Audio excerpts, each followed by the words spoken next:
नमस्कार दोस्तों, learning point में एक बार फिर से आपका स्वागत है। इस वीडियो में हम देखेंगे कि दशमलव अंकों को अलग अलग कंडीशन में किस तरह से जोड़ा जाता है। तो यहाँ पर देखिए कुछ सवाल मैंने लिया है। तो पहला सवाल रुपया और पैसा से संबंधित है। दूसरा जो सवाल है वो किलोग्राम से संबंधित है। तीसरा जो सवाल है वो लीटर से संबंधित है और चौथा जो सवाल है वो मीटर से संबंधित है। तो यहाँ पर हमारे पास अलग अलग कंडीशन है, तो इनको किस तरह से जोड़ा जाता है उस बारे में हम यहाँ बात करेंगे। पहला सवाल क्या है? तो पहला सवाल को हम देखते हैं कि राम ने एक साड़ी खरीदा 485 रुपया 55 पैसा में। यहाँ पर देखिए रुपया 485.55 लिखा हुआ है, लेकिन इसको हमको पढ़ना है या समझना है क्या? 485 रुपया 55 पैसा। उसी तरह से एक शर्ट खरीदा 269 रुपया 40 पैसा में। दशमलव के बाद जो आ रहा है वो पैसा हो जा रहा है और दशमलव के इस और जो है वो रुपया में है। उसी तरह से एक टाई खरीदा 65 रुपया 25 पैसा में। तो राम ने कुल कितने रुपये खर्च किए? तो इसको सिंपल जैसा साधारण जोड़ होता है वैसा ही जोड़ना है और दशमलव के बाद 2 अंकों को लेना है, 3 अंक नहीं लेना है, क्योंकि 100 पैसा बराबर 1 रुपया होता है, इसलिए 2 डिजिट ही लेना है दशमलव के बाद। और जो साधारण जोड़ होता है वैसा ही हमें इसको जोड़ना है। तो 5 और 5 हो गया, 10 का शून्य हासिल 1, 5 4 9 10 11 हासिल को जोड़ देंगे तो हो जाएगा 12 का 2 हासिल 1। यहाँ पर हो जाएगा 5 9 14 और 5 19 और हासिल 1 था, हो गया 20 का शून्य हासिल बच गया 2, 8 6 14 और 6 20 और हासिल था 2, तो हो जाएगा 22 का 2 हासिल बचा 2, 4 2 6 और हासिल था 2 8। तो 820 रुपया 20 पैसा खर्च किया। राम ने कुल कितना रुपया खर्च किया? 820 रुपया 20 पैसा। तो इस तरीके से रुपया पैसा को जोड़ा जाता है। ये एक कंडीशन हो गया। दूसरा कंडीशन क्या है?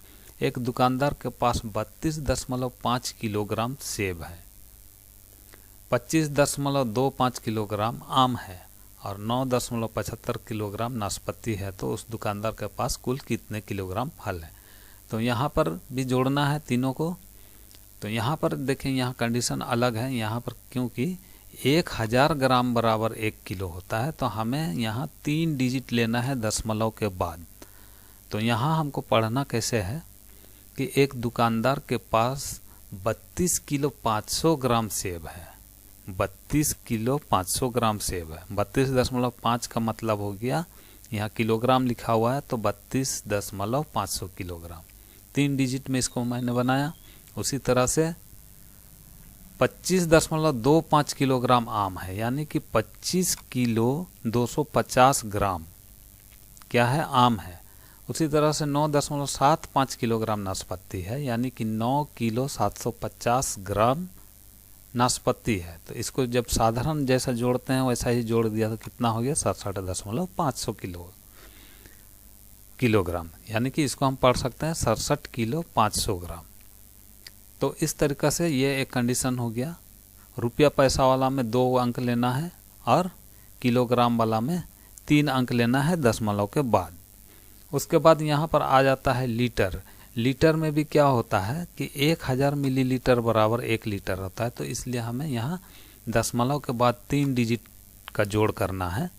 तो यहाँ पर चूंकि लिखा हुआ है 26.55 लीटर लिखा हुआ है, तो इसको हमको 3 डिजिट बनाना है, तो बगल में हम 0 लगा देंगे। तो यहाँ पर मैंने 0 लगा दिया है, तो इतना हो गया 26 लीटर 550 मिलीलीटर।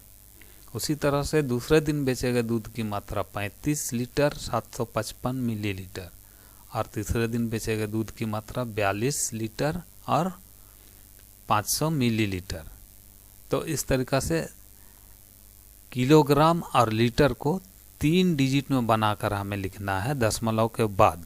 दशमलव के बाद अंकों को 3 डिजिट में बनाना है। अगर 3 डिजिट का नहीं है तो उसको 0 लगाकर हम 3 डिजिट बनाते हैं।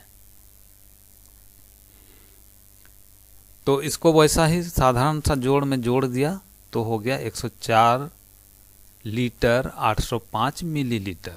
यह इसका आंसर हो गया। अब हम चौथा सवाल को लेते हैं। चौथा सवाल का कंडीशन अलग है, ये मीटर में है। तो यहाँ पर देखिए 100 सेंटीमीटर बराबर 1 मीटर होता है। तो यहाँ पर राम की ऊंचाई 1.75 मीटर है। तो इसको हम पढ़ेंगे कैसा या समझेंगे कैसा कि राम की ऊंचाई 1 मीटर और 75 सेंटीमीटर है। उसके भाई श्याम की ऊंचाई राम से 0.5 मीटर अधिक है। तो इसको हमको कैसे समझना है कि श्याम की ऊंचाई राम से 50, क्योंकि हमको 2 डिजिट लेना है, क्योंकि 100 सेंटीमीटर बराबर 1 मीटर होता है, तो 2 डिजिट लेना, तो यहाँ 0 बैठा देंगे। तो इसको हम पढ़ेंगे क्या कि उसके भाई श्याम की ऊंचाई राम से 50 सेंटीमीटर अधिक है। तो श्याम की ऊंचाई बताएं, तो दोनों को जोड़ना है। तो राम की ऊंचाई जोड़ 0.5 बराबर हो जाएगा, राम की ऊंचाई कितना है 1.75 मीटर, यानी कि 1 मीटर 75 सेंटीमीटर, और श्याम की ऊंचाई 50 सेंटीमीटर अधिक है। जब हम इसको जोड़ देते हैं तो 2 मीटर और 25 सेंटीमीटर श्याम की ऊंचाई हो जाता है। कंडीशन और होता है समय का। यहाँ देखिए समय का जोड़ है, यहाँ पर है 3 घंटा 40 मिनट और 3 घंटा 20 मिनट को अगर हम जोड़ेंगे तो कितना होगा। अगर ऐसा साधारण जोड़ जो होता है उस हिसाब से जोड़ेंगे तो ये 0 का 0 हो जाएगा, 4 दूं यहाँ पर 6 होना चाहिए और 3 3 6 यहाँ होना चाहिए। लेकिन चूंकि 60 मिनट बराबर 1 घंटा होता है, तो यहाँ 40 और 20 मिलाकर 1 घंटा हो जा रहा है, इसलिए 3 3 6 और इधर का 1 घंटा मिलाकर 7। तो इस तरीक़ा से समय को जोड़ा जाता है। यहाँ पर देख लीजिए, यहाँ कंडीशन क्या है, 3 घंटा 40 मिनट और 3 घंटा 50 मिनट। तो 40 मिनट और 50 मिनट को जब हम जोड़ते हैं तो 90 मिनट हो जाता है। तो 90 मिनट क्या है, 60 जोड़ 30, 60 मिनट में हो गया 1 घंटा, तो 1 घंटा इधर हम ले गए, बाकी बचा 30 मिनट, तो 30 मिनट को इधर हमने लिख दिया है। तो 3 3 6 और 1 7 घंटा 30 मिनट।